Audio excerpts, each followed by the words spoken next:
You're literally told what to say, are you? Well, I mean, I would never be told what to say, which is why I lost my job in the end, because I wouldn't say what they were telling me to say. All my friends in my life are just like you, like never do what we're told. Yeah, I'm terrible with authority, Rob. Yeah. Terrible with authority. Always have been. My parents will tell you that. But you got an earpiece and they're telling you. Yeah. But the thing is, I was never irresponsible. This is the thing. I'm not an extremist. I'm a responsible journalist, but I just want to tell the truth. And I don't want to have someone on saying something I completely disagree with just to appeal to the off-communists. So that doesn't mean I won't have debates and that sort of thing. So look, as I say, this might sound very self-serving, but genuinely in my own life now, I watch the independent media. I have stopped reading newspapers. You don't have to anymore. And I am doing a deep dive into this space because I genuinely believe the mainstream media is dead. I think it's corrupt. I think it's let us down.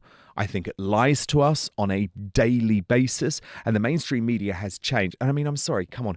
If you are trusting Robert Peston, Beth Rigby, and Laura Koonsberg to give you your news, you've got something wrong. They cannot be trusted. They are captured. They have an agenda. And so what is their agenda? Well, I believe their agenda is to push a particular policy position. Right. So you saw... So propaganda. Well, I think it is. Yeah. I mean, look at what they did during lockdown, right? So every single government press conference, every single question at the press conferences was, why are you not locking down harder, stronger, longer? That makes such a difference. Wow. So, yeah, I mean, come on, you can't trust the BBC. Everyone knows that. You can't trust what you're being told in the mainstream media. And look, this is in so many parts of our culture. There's loads and loads of areas where you just get this pressure. At GB News, they didn't want me to attack the mainstream media. They didn't want me to call Keir Starmer slippery stum. You know, all of these little things that matter. And I have that freedom back now. And the great thing is, and it's maybe one of the only positives that's come from things like Brexit and is I think the British population has woken up to this. They know. I mean, honestly, my viewers are the smartest, most on it people. And they're ordinary Brits from up and down the country, but they know how the media works now. And I think back in the day, and by the way, I'm completely guilty of this, if I saw something on the BBC, I thought, yeah, it came from a left-wing perspective, but I would think on the whole that it wouldn't be made up, that it wouldn't be a lie. But now I would argue the BBC are the biggest purveyors of disinformation in the British media. Wow. And they So believe they lie. all the time.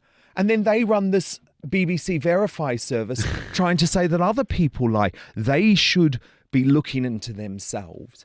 And so I've looked, as I say, really closely into this. I've spoken to great people. I mean, Dan Bongino is a great example. He was booted off YouTube. He now has the #1 show on Rumble. I mean, 100,000 people watch him at one time. The guy's a phenomenon. Very, very supportive of me. He's a co-owner of Rumble as well now. And, you know, he said, GB News folded quicker than a cheap suit. You've got to get out of there. This is the future. And I really believe it is. Because I now get my news from people like Dan, from people like Dave Rubin, Megyn Kelly, Tucker Carlson. That's where I get my news. Now, I want to get my British news too. Where do I turn? There's some really good people, Maya Tusi being an example of that. Obviously, Calvin Robinson. Lotus Eaters are a really good platform. But there's not many people doing like a daily news and opinion show, and that's what I'm going to be doing. So that's Outspoken. Great name, Yes, by the way. thank you. And website again? So it's Dan Wottoon, but you've got to put www.danwottonoutspoken.com in. Okay. Or you can find it on my social media, like I'm on Twitter, I'm on, or X now, X, Instagram, YouTube, all of that, Facebook. Well, I just typed in Outspoken Dan, and then Wottoon came up, and then I just went that way. So if you just Excellent. Google, it's not as hard to find as you Good. think. I'm on TikTok now too, which I always said I would never do because of the Chinese. Never say never.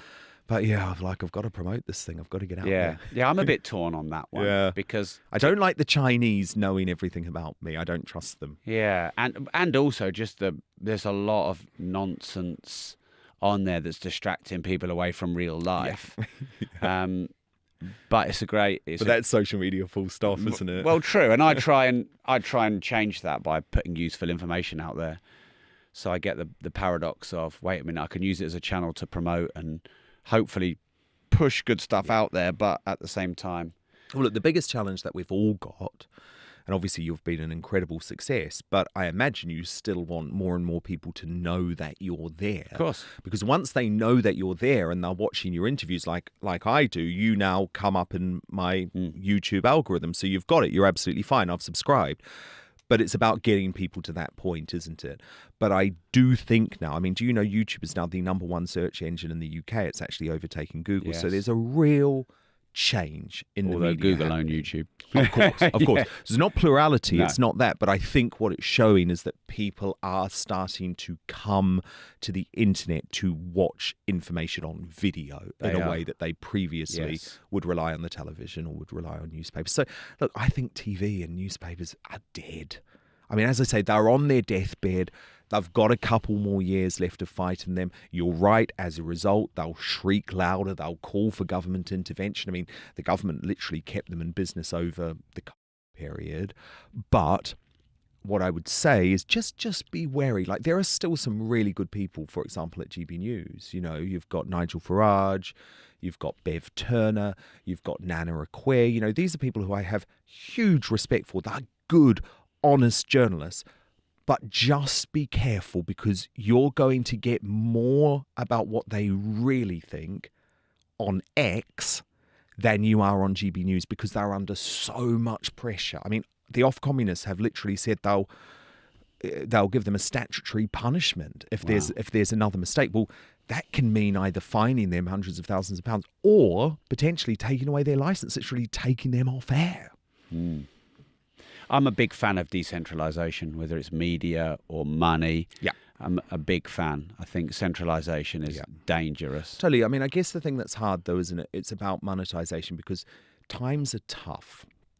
And I'm very, very conscious that it's difficult to ask folk for money. And I'm not. You know, if you can't afford to sign up, there's loads of ways that you will be able to get content from me for free. But if you can, and I'm not talking about me, I'm talking about all of us, just support the people who you believe in, because there has to be media. You have to be able to fund journalists who you trust to break stories. And it does cost money. And it's not to provide us with a luxurious lifestyle. It's to allow us to hire the producers that we need. Because remember, the BBC are getting all of that through the poll tax. Yeah, they have plenty of funding.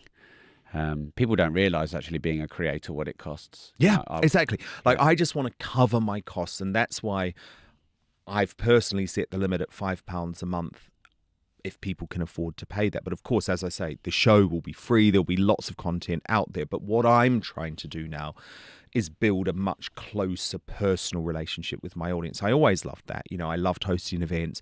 But now what's great is I email my audience directly. I message them directly. I host debates and conversations in town halls, because I need to keep in touch with my bosses. And I love that so much. I'm like, oh my goodness, this is amazing. I no longer have a billionaire boss who might have their own reason to want me to take a particular position on, I don't know, energy policy. That doesn't matter to me now, because my boss is my audience.